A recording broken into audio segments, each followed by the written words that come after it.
రాష్ట్ర అప్పులపై మరోసారి తప్పుడు ప్రచారం చేశారు ఈనాడు రామోజీ. చంద్రబాబుపై ఎక్కడలేని పిచ్చి ప్రేమ ఆయనకు, సీఎం జగన్పై ఎక్కడలేని అసూయ ద్వేషం ఆయనకు. అందుకే నిత్యం అసత్యాలను తన పత్రికలో వండి వారుస్తున్నారు రామోజీ. తాజాగా రాష్ట్ర అప్పులపై పచ్చి అబద్ధాలతో వారం వారం రుణ పురాణం పేరుతో పిచ్చి ప్రేలాపనలు పేలారు రామోజీ. రాష్ట్ర అప్పులపై పచ్చి అబద్ధాల రాతలు రాశారు రామోజీ. వారం వారం రుణ పురాణం పేరుతో వైఎస్ జగన్ ప్రభుత్వంపై మరోసారి పిచ్చి ప్రేలాపనలు పేలారు. నిజానికి ప్రభుత్వాలకు అనధికార అప్పులుండవని రామోజీకి తెలిసినా ఆయన ఉద్దేశపూర్వకంగానే తన పాఠకులను మోసం చేస్తున్నారు. ఇక చంద్రబాబు హయాం నుంచి రాష్ట్రాల అప్పులకు ఏ నెలలో ఏ తేదీన సెక్యూరిటీల అమ్మకం చేయాలనేది ఆర్బీఐ నిర్ణయిస్తోంది. దానికి అనుగుణంగా గత చంద్రబాబు ప్రభుత్వంతో పాటు మిగతా రాష్ట్ర ప్రభుత్వాలు ప్రతి నెల ఆయా తేదీల్లో సెక్యూరిటీల అమ్మకం ద్వారా అప్పులు చేస్తూ వస్తున్నాయి. ఇప్పుడు కొత్తగా వారం వారం జగన్ ప్రభుత్వం ఒక్కటే అప్పులు చేయడం లేదు.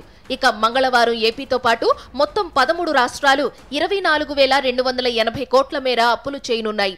దాన్ని వక్రీకరిస్తూ ఆంధ్రప్రదేశ్ ఒక్కటే మంగళవారం 1,100 కోట్లు అప్పు చేస్తోందంటూ ఈనాడు రామోజీ రాసేశారు. నిజానికి చంద్రబాబు గత ఎన్నికల ముందు ఏప్రిల్ 5న, ఏప్రిల్ 30న ఏకంగా 5,500 కోట్లు అప్పు చేశారు.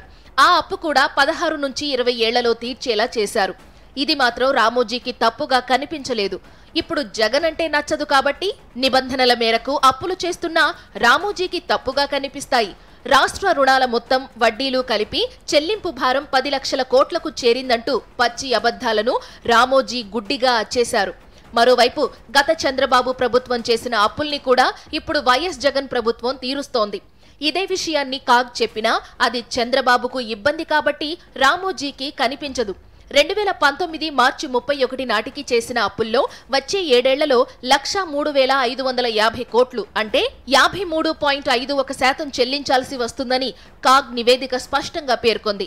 ఇంత మొత్తంలో చెల్లింపుల భారం ఉన్నందువల్ల దానికి తగిన ప్రణాళికతో అదనపు రెవెన్యూ వనరులను సమీకరించుకోవలసి ఉందని, లేకపోతే అభివృద్ధికి నిధులుండవని పేర్కొంది కాగ్.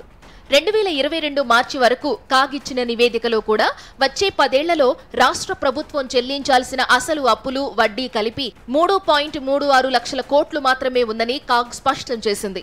కానీ చెల్లింపుల భారం 10 లక్షల కోట్లకు పెరిగిందంటూ పచ్చి అబద్ధాలతో పేట్రేగిపోయారు రామోజీ. ఇక 2017-18 చంద్రబాబు హయాంలో రాష్ట్ర అప్పులపై సగటు వడ్డీ 6.52% ఉందని కాగ్ రిపోర్ట్ చెప్పింది. అదే 2021-22లో అప్పులపై సగటు వడ్డీ 6.15%మేనని స్పష్టం చేసింది కాగ్ నివేదిక. అయినా ఈ నిజాలను పట్టించుకోకుండా సొంత గణాంకాలతో జగన్ సర్కారుపై బురద జల్లడమే పనిగా పెట్టుకున్నారు రామోజీ. మూలధన వ్యయం కూడా గత చంద్రబాబు 5 ఏళ్లలో కన్నా ఇప్పటి జగన్ ప్రభుత్వంలో ఎక్కువగా ఉన్నప్పటికీ తప్పుడు గణాంకాలను ఈనాడు రాసింది. చంద్రబాబు 5 ఏళ్ల పాలనలో సగటు మూలధన వ్యయం 15,227 కోట్లుగా ఉంది. వైఎస్ జగన్ ప్రభుత్వంలో అది 17,991 కోట్లుగా ఉంది. ఇక రెవెన్యూ రాబడులు కూడా పెరగడం లేదంటూ రామోజీ మరో అబద్ధాన్ని రంగరించారు. చంద్రబాబు హయాంలో 2014 నుంచి 2019 వరకు రెవెన్యూ రాబడి కేవలం 6% పెరిగింది. అదే వైఎస్ జగన్ 4 ఏళ్ల పాలనలో రెవెన్యూ రాబడి 16.7% పెరిగింది. మరోవైపు అమరావతి రాజధాని పేరుతో చంద్రబాబు ప్రభుత్వం బాండ్లు, బ్యాంకుల నుంచి 10.32 నుంచి 10.45% వరకు అధిక వడ్డీలతో అప్పులు చేసి రాష్ట్రంపై భారం మోపినా రామోజీ కిమ్మనలేదు. 2023-24 ఆర్థిక సంవత్సరం బడ్జెట్లో వడ్డీల చెల్లింపులకు కేటాయించిన 28,673 కోట్లలో టీడీపీ హయాంలో చేసిన అప్పులకే 17,142 కోట్లు కట్టాల్సి వస్తోంది. అదే వైఎస్ఆర్సీపీ ప్రభుత్వం తీసుకున్న అప్పులకు వడ్డీ చెల్లింపులు 11,531 కోట్లు మాత్రమే. వాస్తవాలు ఇలా ఉంటే మొత్తం 28,673 కోట్ల వడ్డీ ఈ ప్రభుత్వం తీసుకున్న అప్పులపైనే చెల్లిస్తున్నట్లు ఈనాడు వక్రీకరిస్తూ ప్రజలకు తప్పుడు సమాచారం ఇచ్చింది. రాష్ట్రంలో అభివృద్ధి లేదంటూ గగ్గోలు పెడుతున్న రామోజీకి వైఎస్ జగన్ ప్రభుత్వం కొత్తగా కడుతున్న 17 మెడికల్ కాలేజీలు, 4 పోర్టులు, 10 ఫిషింగ్ హార్బర్లు, 2 విమానాశ్రయాలు కనిపించడం లేదు.